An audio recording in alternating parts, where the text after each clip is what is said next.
비록 강등권의 벌레가 상대였지만 어찌됐든 승리에 성공하며 4연패에서 탈출. 5, 6, 7위에 위치한 뉴캐슬, 첼시, 맨유와의 승점차를 벌려놓으면서 남은 2경기 중 1경기만 이기더라도 무조건 5위는 지킬 수 있게 되었다. 하지만 우리의 목표는 5위가 아닌 4위지 않습니까? 수비의 핵심 우도기에 이어 그나마 골을 넣어주던 샬샤리 형까지 시즌 아웃 판정을 받게 되었는데 셰필드는 그렇다 쳐도 맨시티를 이길 수 있겠습니까? 최전방이야 늘 그랬듯 흥민이에게 맡기면 그만이고 우도기의 공백이라면 새로운 대책을 마련하지 않았나? 울며 겨자먹기로 스킵을 출전시켰지만 공격도 수비도 시원치가 않던 찰나 문득 반스가 했던 조언이 생각나 드라구신을 최후방에 투입하고 반더벤을 풀백으로 돌렸더니 안정적인 수비는 물론 결승골까지 넣어준 최고의 선택이 되었지. 하지만 맨시티는 임시 방편 정도로 이길 수 있는 상대가 아니지 않습니까? 제가 맨시티 수비를 상대로도 지난 경기처럼 공격적인 모습을 보여줄 거란 보장이 없으며 아무리 지난 시즌만 못하다 해도 어느새 리그에서만 25골이나 넣고 있는 괴물 공격수 홀란드를 드라구신이 막아낼 수 있을 거란 확신 역시 보장과 확신은 없다 해도 가능성은 얼마든지 있지 않겠나? 너희들의 목표대로 4위를 탈환하려면 일단 남은 2경기를 모두 이기는 게 전제 조건이라 할 수 있는데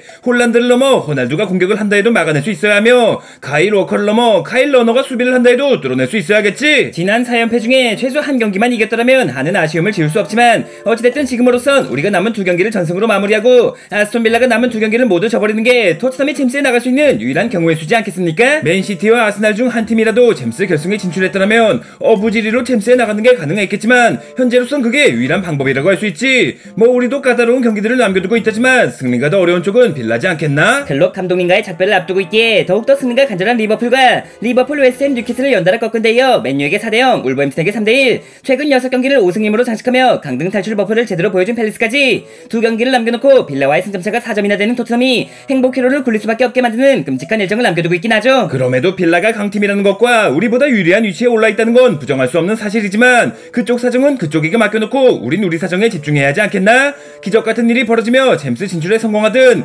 설레발 엔딩으로 끝이 나며 아쉽게 유로파에 진출하든 맨시티와 셰필드 남은 2경기 모두를 승리로 장식하는 게 우리 토트넘의 이번 시즌 마지막 목표이자 최근 몇 달간 실망했을 팬들에게 줄 수 있는 마지막 선물이란 말이지.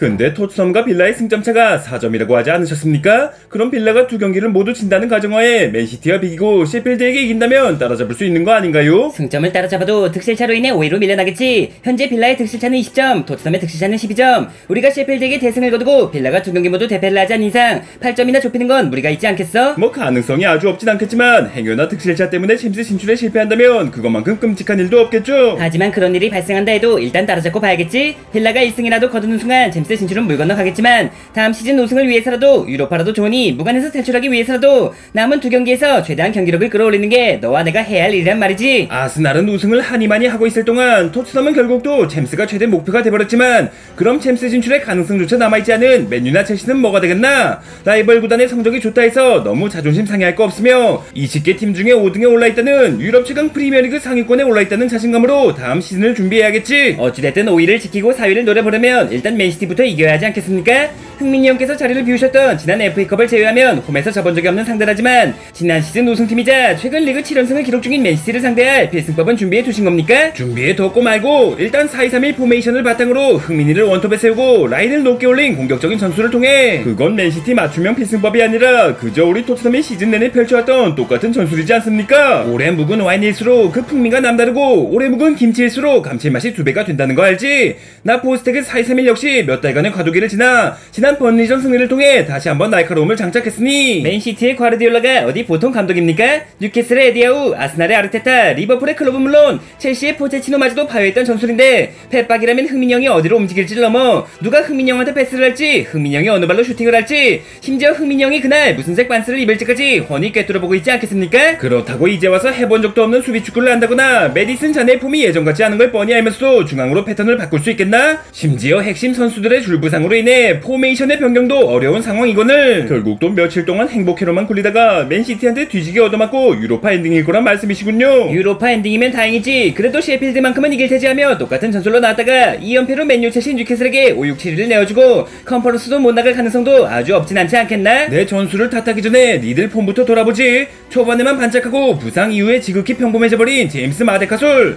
윙어라는 자식이 몇 년이 지나도 빨라질 기미가 보이지 않는 대한 거북이 스키.